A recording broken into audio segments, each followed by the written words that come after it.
Hello, welcome to the channel. My name is Joseph Pith and this is the Pith Take. So it's been a minute, not that anyone would have noticed, but I think in my last video I said the next one was going to be a little bit different. This isn't what I had planned, but here we are. Former get up, no more.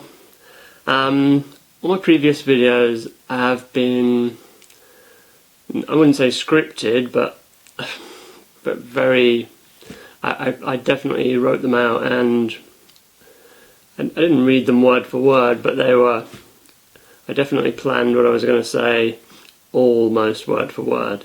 So today these are my notes, not word for word, and we'll see how that goes.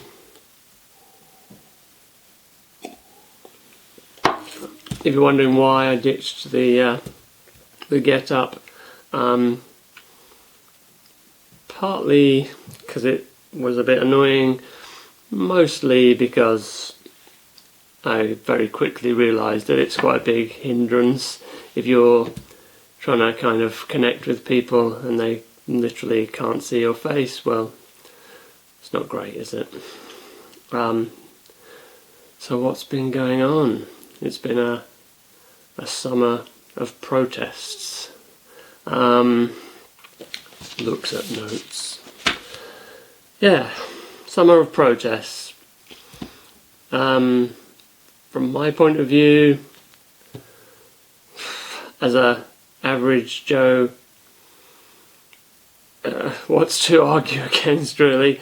Protests against, it's not necessarily even against it was definitely not against migrants particularly, but a system that is just seems so unjust.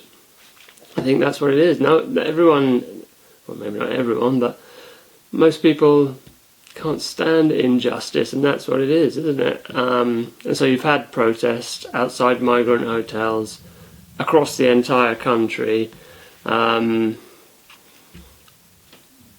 Majority of which has been peaceful. If you can hear a weird rumbling noise, it's my cat on a cat wheel upstairs. Well, one of my cats. Yeah, and you gotta, you know, it's been odd. Odd in the sense that when it has been covered in the mainstream news, not that I actually don't watch it particularly, but it's not exactly neutral. It's always, I always get the impression it's tried to kind of be portrayed as, well, it's definitely that they'll shoehorn right wing in there somewhere, if not far right, but in actual fact the majority of people protesting are just local people from the areas that those particular hotels are situated in. It's not only for them, for people, it's not only the injustice and the seeming unfairness of other people being put ahead of local people, but also it's sparked obviously by safety aspects for women and children. Who could argue against that? Unfortunately, some people could. I don't know how, but how you turn up to a counter protest people who are protesting about the safety of women and children. Yeah, explain that one to me. Has a drink. I don't know why I feel this need to narrate myself, but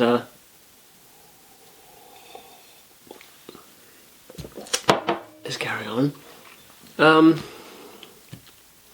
Yeah, why why on earth you would turn up to protest the mistreatment of women and girls, I've no idea, unless you're being paid, of course, and that's a whole other thing. The problem, as I see it, is, so we've had these protests still going on. The focus of it all, from what I'm seeing, is the Bell Hotel in Epping. What I think the government, or if not the government, whoever is pulling the strings, are hoping for is that, the evenings are getting darker, the weather's definitely taken a turn, it's been raining a bit, people are going to stop turning out, it's going to kind of fizzle out, and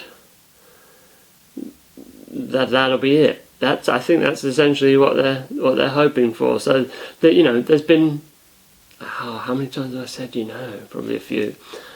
That has Keir Starmer made much of a statement about the actual protests and about why people are protesting, and other than saying some nonsense about the flag. And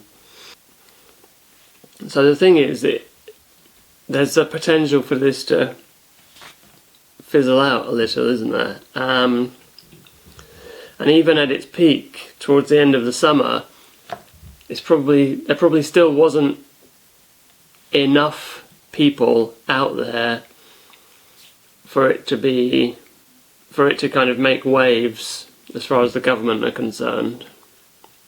With my work, I'm in people's homes, I speak to people, quite a mix of people, and so I kind of hear what people are thinking, and far too many people are still their only news source is the BBC or some other kind of legacy media outlet. They're being drip fed essentially state propaganda, certainly not an unbiased point of view, and that's all they're hearing, and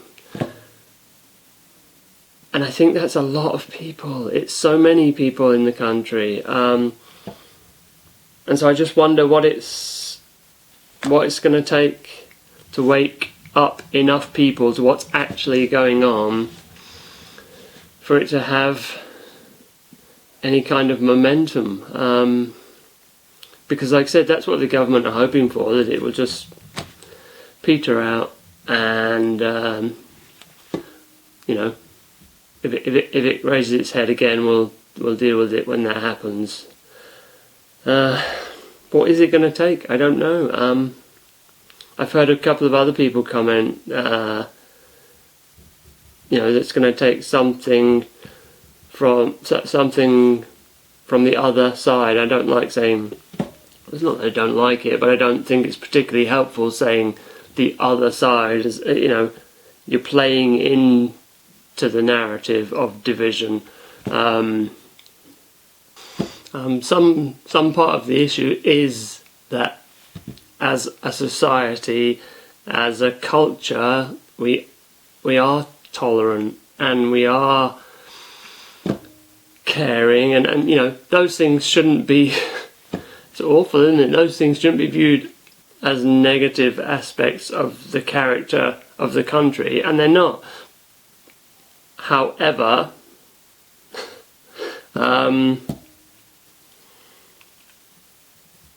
because of that, until these things affect someone directly, it's very easy to ignore.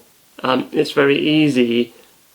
You're not. It's not like I was going to say you're caught up in your day-to-day life. You're not caught up in it, but your day-to-day, your average person is going to work. They've got family. Everything is drawing on their time, and so it's easy for to shelve something that isn't directly impacting on you until it does, which is usually when it's too late. So that's what I'm saying. I don't know what it's going to take for more people to wake up to what's actually happening.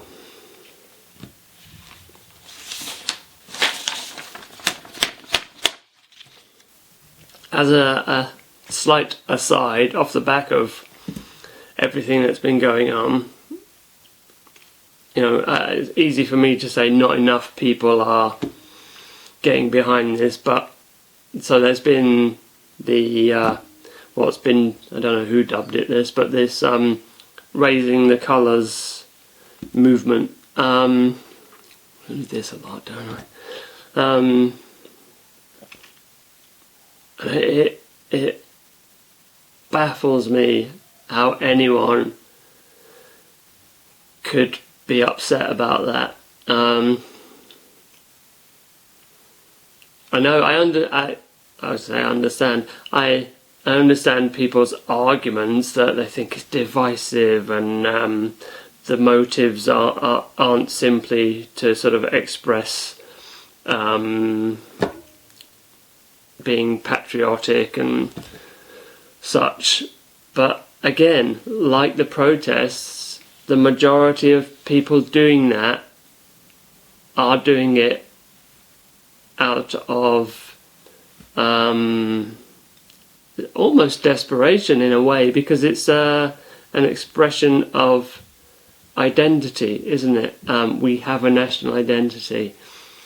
It shouldn't be a problem to fly the flag of England in England. And you'll get the same arguments thrown at you again, in that if that's the topic of conversation, you'll get the same arguments thrown at you again. It's the motivations are far right.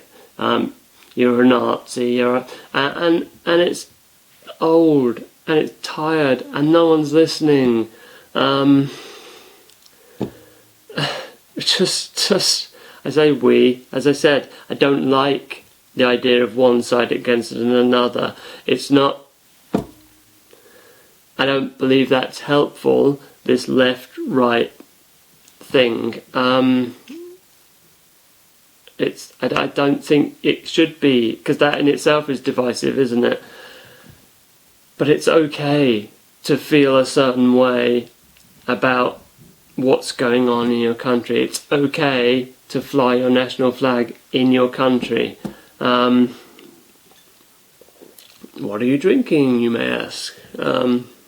We've tipped over into port season, which sounds awfully middle class, doesn't it? But I assure you, I'm from a northwest of England, going back 16 generations at least that I've traced. Working class background, tradesman. I'm not middle class, but I do like port, and we've definitely gone into port season since the weather's turned. Anyway, the arguments against flying your national flag in your own country, when far right Nazi has kind of had no impact, you'll get the odd one or two people who think they're going to kind of get a bit of a gotcha over you with the whole St. George was from Syria, you know.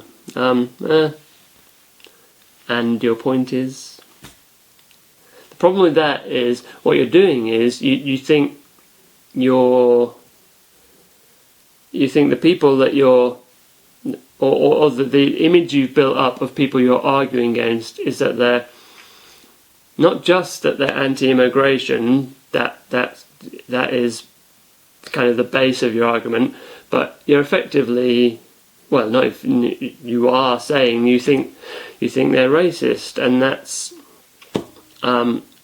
generally, and well, not even generally, I said that's majorly not the case, because so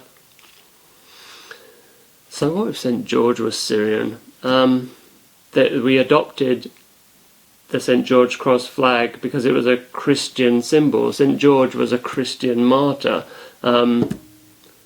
If anything, the fact that our national flag represents a Syrian saint, hey, I think you're on the wrong side of that argument. People are not anti-immigration. People are anti-mass immigration. The immigration could be from anywhere. Ethnicity and skin colour doesn't really come into it for the majority of people. The issue is the numbers. The issue is the numbers of legal immigrants in the hundreds of thousands. 600, 700,000.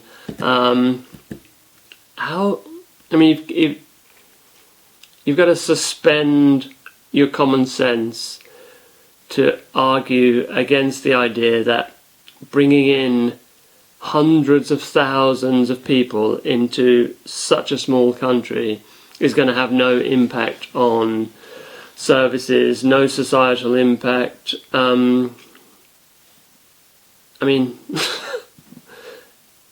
Anyone with any common sense can see that. People aren't anti-immigration, they're anti-mass immigration, they're anti-illegal immigration, they're anti-unchecked immigration. And if you're counter that, if you're just saying anyone is welcome, everyone come in, I don't really have an argument. I don't know what to say to that. And so let's wrap this up. Will the protests continue into the autumn, winter? I hope so. Will the flag thing continue? Again, I hope so, but I'm not so sure about that. I did hear an interview. Actually, no, it was the speech from, but in the course of an interview from, is it Sarah White, the one of the leaders of the Epping kind of protests, and she did make an interesting point.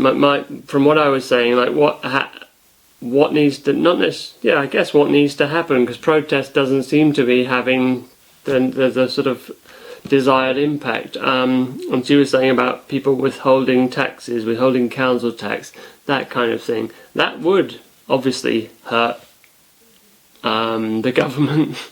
But again, you come back to the same thing. Would enough people get on board with that for it to have the required impact? Probably not, which is awful, isn't it? So I don't know, but that's the point. Well, the point of the channel isn't I don't know. The point of the channel is just for me to kind of blare. Here's something awful. So obviously there's been a whole, I won't go on, but there's been this whole issue around free speech in the UK with the, I should remember his name, Lenihan, the Father Ted writer being recently arrested. What can we do? What can we do to kind of show some sort of defiance? Apparently there's a march of some sort in the middle of September. Obviously I'm not going to say I'm not going to that, because otherwise I'm going to have the police knocking on my door or something. But if anyone was so inclined, 13th of September,